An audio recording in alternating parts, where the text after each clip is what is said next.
જમલ વાવાઝોડું આજે રાત્રે બાંગ્લાદેશ અને બંગાળની ખાડીના દરિયાઈ વિસ્તારમાં ત્રાટકવાનું છે।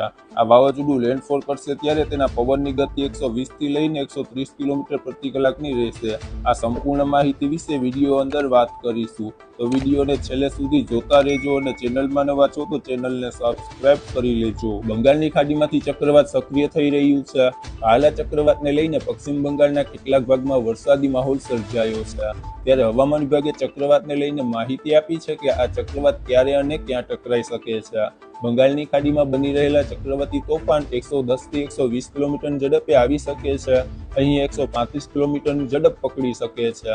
મોસમ વિભાગે 26 અને 27 મેના રોજ પશ્ચિમ બંગાળ અને ઉત્તરી ઓડિશાના તટીય જિલ્લામાં ભારેથી અતિભારે વરસાદની આગાહી કરી છે। આ ઉપરાંત પૂર્વોત્તર ભારતના અમુક ભાગમાં 27 અને 28 તારીખમાં ભારે વરસાદ પડી શકે છે। તોફાન આવવાની સાથે દરિયામાં ઊંચા મોજા ઉછળી શકે છે, જેનાથી તટીય પશ્ચિમ બંગાળ અને બાંગ્લાદેશના નીચાણવાળા વિસ્તારમાં પાણી ભરાવાની સંભાવના છે।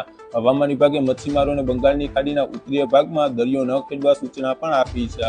હવામાન વિભાગે 26 અને 27 મેના રોજ પશ્ચિમ બંગાળના તટીય જિલ્લા માટે રેડ એલર્ટ આપ્યું છે। અહીં અમુક જગ્યાએ ભારે વરસાદ પડવાની સંભાવના છે। હવામાન વિભાગે મચ્છીમારોને 27 મેના સવાર સુધી ઉત્તરીય બંગાળની ખાડીમાં દરિયામાં ન જવા સૂચના આપી છે।